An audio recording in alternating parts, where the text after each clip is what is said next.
Bonjour à toi, je suis ravie de te retrouver pour notre rendez-vous hebdomadaire pour développer un sujet autour de la gestion du temps. Aujourd'hui, comme nous sommes début octobre, nous sommes au début de la saison d'automne et je vais t'expliquer comment l'énergie de l'automne peut influencer ta gestion du temps et ton efficacité.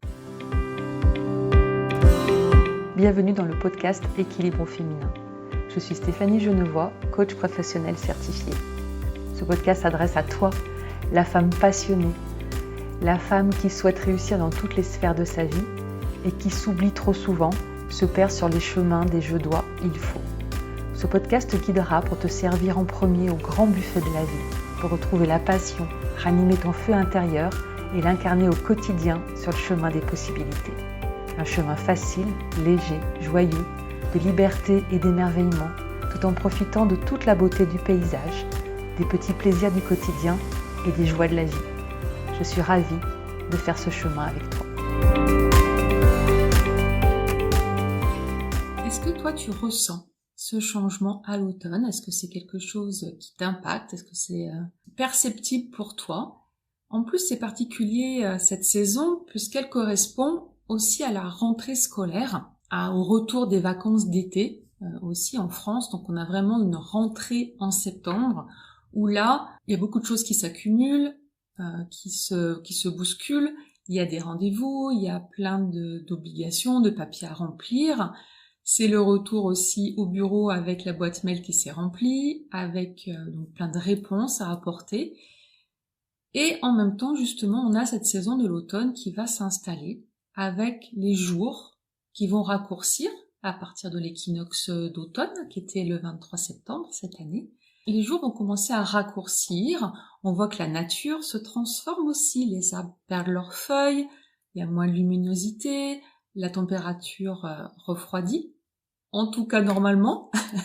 Là on est encore dans des belles journées estivales, il fait encore assez chaud, mais voilà, dans les prochaines semaines c'est ce qui va s'installer, donc la nature nous invite en fait à entrer dans une période plus d'introspection, plus de dépouillement, de simplification. À l'image des arbres qui perdent leurs feuilles, on y invitait nous aussi à trier ce dont on n'a plus besoin, à laisser aller, à mettre de côté, à faire de la place et à se donc séparer d'un certain nombre de choses, que ce soit des projets, que ce soit des objets, que ce soit des relations également, peut-être des amitiés, peut-être des collaborations.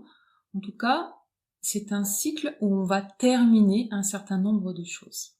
Et en même temps, on est encore dans cette énergie de rentrée où il y a beaucoup de choses à faire, où les agendas sont très remplis, où au niveau de la société, au niveau de notre travail, on nous demande d'être productive. Et donc on peut se sentir tiraillé entre ce que nous dirait plutôt la nature, ce que nous dirait plutôt aussi nos envies, nos désirs, plus de ralentir, de cocooning, et en même temps, cette obligation de la société de faire.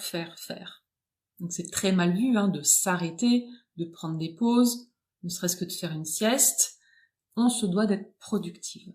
Et ça peut créer beaucoup de déséquilibre. Dans une étude récente aussi, j'ai trouvé cette information, 68% des femmes actives ont déclaré ressentir un changement dans leur niveau d'énergie et de motivation au travail pendant la saison automnale. Donc on voit vraiment que l'automne peut avoir un impact sur notre quotidien et en particulier au travail. Je ne sais pas dans quelle mesure tu le ressens et on va voir un petit peu quelques éléments de compréhension et puis des points sur lesquels je vais attirer ton attention justement pour à la fois traverser cette saison de l'automne en gardant ton énergie, en gardant ta motivation, mais également donc sans t'épuiser, sans culpabiliser, en continuant aussi d'avancer dans tes projets. Alors le premier point, ça va être la nécessité de s'adapter. À chaque moment de transition comme ça, et aussi dans différents moments de changement de vie, c'est important de prendre un peu de recul et de s'interroger sur ton organisation, sur ce qui est en place aujourd'hui et de voir ce qui va devoir ou ce que tu as envie de faire évoluer. Donc ces changements, ils peuvent avoir lieu au niveau de ta routine quotidienne, au niveau aussi de ton planning de travail.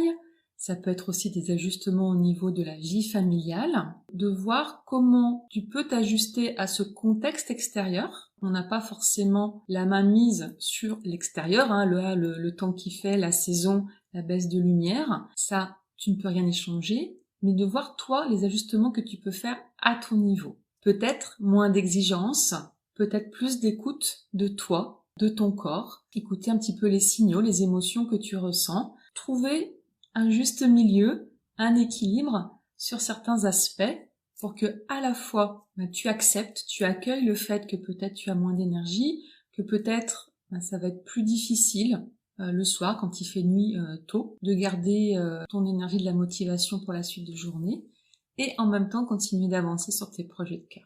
C'est le moment de réévaluer tes priorités, de réévaluer tes routines, de réévaluer également tout ce qu'il y a dans ton agenda. Est-ce qu'il y a des tâches que tu peux décaler? Est-ce qu'il y a des tâches que tu peux reporter? Est-ce qu'il y a des projets éventuellement aussi que tu vas reporter? Également, dans les moments où tu te sens extrêmement justement concentré, mettre en place des outils, des stratégies qui vont faire que ces moments-là vont être extrêmement efficaces. Et que donc tu vas pouvoir accomplir tes actions sur un temps plus réduit, ce qui va te libérer du temps plus pour ces pauses, plus pour cet aspect de régénération, de repos ou de réflexion. L'automne nous invite également à prendre soin de nous, à être dans le self-care, prendre du temps, avoir ces petits moments de douceur dans lesquels tu vas te faire du bien, tu vas te cocooner. Peut-être que c'est une bonne tasse de cappuccino, peut-être que c'est lire un livre, peut-être que c'est d'aller au parc, sur le temps du déjeuner par exemple, justement pour profiter de la lumière au milieu de la journée, ce que tu n'as peut-être plus forcément le soir, et également aller voir toutes ces belles couleurs d'automne, marcher dans les feuilles, les faire crisser sous nos pieds, ça va être aussi une belle activité ressourçante. L'automne pour moi, c'est une belle saison également propice à la créativité. Je trouve que ce foisonnement justement de couleurs, cette transformation du paysage, cette invitation aussi à plus de contemplation, à plus de calme, m'ouvre, crée beaucoup d'espace et c'est là que je vais avoir aussi de belles idées de création. Donc dans mon cas, ça va être des idées de podcast, des idées de masterclass, des idées aussi d'ajout dans mon programme d'accompagnement. Donc toujours des choses que je vais aller créer, que je vais aller offrir à mes clientes, des petites surprises qui n'étaient pas prévues et comme ça qui vont pétiller, jaillir, parce que j'ai fait de la place aussi et que j'ai profité de cet espace de contemplation, de ralentissement que m'offre l'automne. Donc c'est vraiment de ne pas être en opposition, de pas se dire « ça y est, on est en automne, bientôt l'hiver, je risque d'être malade, je risque d'être plus fatiguée, donc je vais aller me doper à coups de vitamine C ou autre pour tenir le coup ».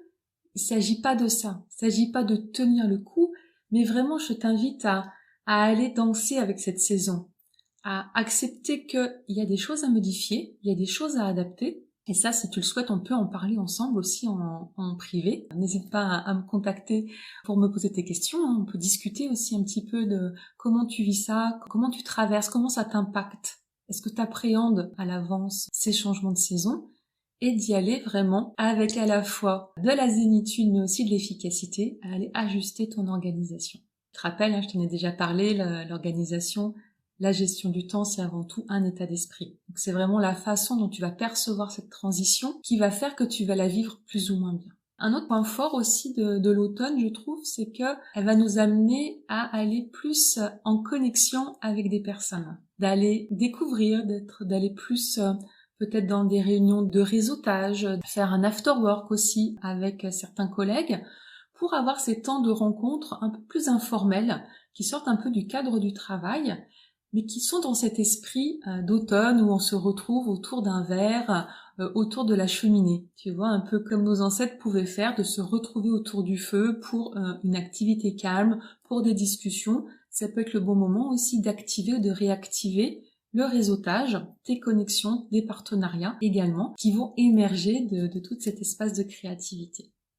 Donc pour moi, c'est vraiment une saison qui est très riche, à partir du moment où on se bat pas avec elle pour être à tout prix productive. Pour moi, l'important, c'est de vivre sa vie aussi de la façon dont on a envie de la vivre. Une vie qui nous ressemble, c'est d'autant plus important d'être efficace dans les actions qu'on fait, pour que ça prenne le moins de temps possible, pour que ce temps dégagé, on aille passer du temps qui nous nourrit, donc soit seul, avec des activités qui nous ressourcent, avec notre famille, parce qu'on a d'autres projets autres que notre vie professionnelle aussi, donc toutes les autres sphères de vie, parce qu'on a envie de voir nos amis. Donc comment je peux être encore plus efficace au travail? C'est là où c'est super intéressant de mettre des stratégies et des outils en place pour me libérer du temps pour profiter de ma vie. Et ça, c'est vraiment tout le cœur de ma mission. C'est vraiment te faire gagner du temps pour profiter de ta vie. Comment tu peux gagner jusqu'à 1 heure de temps libre par jour pour toi, pour ta famille, pour tes projets de cœur, pour ton entreprise, si c'est ça ta priorité. Donc vraiment, dans mon accompagnement, on va voir quelle est ta relation au temps aujourd'hui. Est-ce que c'est un petit peu toujours en conflit, tu te bats avec ton temps, t'as l'impression qu'il file de jamais en avoir assez? Est-ce qu'au contraire, le temps, t'en as beaucoup, mais tu te rends compte que tu passes peu à l'action? Au contraire, t'es beaucoup peut-être dans l'inertie. Qu'est-ce qui se passe avec ton temps? C'est ça qu'on va voir dans l'accompagnement individuel. Et ensuite, en fonction de ce que tu vas identifier, je vais te guider pour identifier tes priorités, ce qui te tient vraiment à cœur, enlever tout ce qui est superflu, et alors là, on va construire ton plan d'action, là on verra des stratégies, que tu aies confiance que oui, tu as les outils pour y arriver, et que ça dure dans le temps. Parce que une fois que tu as changé ton état d'esprit par rapport au temps, une fois que tu as apaisé ta relation au temps, ça c'est acquis sur la durée. Voilà mon partage du jour, j'espère que ça t'a inspiré. Si tu as des questions, si tu souhaites aussi en savoir plus sur l'accompagnement, écris-moi en message privé ou également dans les commentaires. Je te souhaite une très belle journée et je te dis à très bientôt.